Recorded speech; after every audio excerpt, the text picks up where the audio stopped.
আচ্ছা তোমরা কি কেউ কোনোদিন উচ্ছে ভাজা দিয়ে রুটি খেয়েছো? শালা আমি একটা কাজে গেছিলাম এক জায়গায়, সেখানে এক দোকানদারকে বললাম কাকা রুটি দাও। বললাম রুটির সাথে কি দেবো? আমি বললাম দাও ঘুগনি ফুগনি যা আছে দাও। কাকা দেখে আমাকে উচ্ছে ভাজা দিয়েছে রুটি খাওয়ার জন্য। আমি তো অবাক, আমি বললাম কাকা উচ্ছে ভাজা দিয়ে রুটি খাবো কি করে? বলছে হ্যাঁ খাওয়া যায়, বিন্দাস খাও বিন্দাস খাও। শালা আমিও ভাবলাম দেখি খাইয়া নতুন এক্সপেরিমেন্ট করি।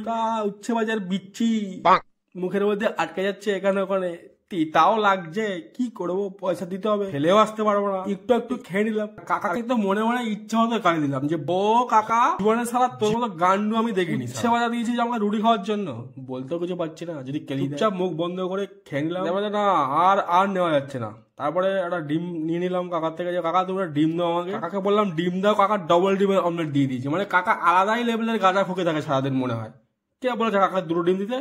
দুটো একসাথে চাপিয়ে দিয়ে দিয়েছে। তারা ঘুগনিও দিয়েছিল অল্প একটু, তাই দিয়ে চেটে পড়ে খেলাম রুটি। তিতো ভাবটা একটু কেটেছে, কিন্তু মনের তিতো ভাব আর গেল না। শালা এরম লোক পৃথিবীতে আছে? আমাকে বলছে উচ্ছে ভাজা দিয়ে রুটি খাওয়া, বলছে অনেকে খায় আমার দোকানে এসে, তাই তোমাকে দিলাম। আর শালা গান্ডু লোক। এদিকে আবার রুটি বলেছিলাম 3টে, খেতে খেতে দেখি শালা বেরোলো 4টে। ডিম বললাম একটা, দিয়ে দিল ডবল ডিম। মানে কাকা আলাদা লেভেলের চাপাগিরি করতে পারে আর কি। চেপে চেপে কাকা বড় একটা বিল ধরিয়ে দিল। আরে ভাই কি মুশকিল বলো তো। খিদেও পেয়েছিল, 4টে রুটি পটপট করে উচ্ছে ভাজা ঘুগনি আর ডিম দিয়ে খেয়ে নিলাম। কি আর করবো, টাকা দিয়ে বেরিয়ে আসলাম। মনে মনে 2-4টে 10টা 15টা কিস্তি মেরে আসলাম। কাকা তোমার দোকানে জীবনে আসবো না।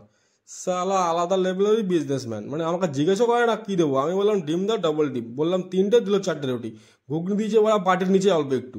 কি ঢ্যামনা লোক সালা। কাকা আলাদাই লেভেলে, মানে অন্য গ্রহ থেকে এসছে মনে হচ্ছে। কিরাগ হচ্ছিল কি বলবো আর। যাই হোক খেয়ে দিয়ে পয়সা দিয়ে বেরিয়ে আসলাম, আর কি করবো।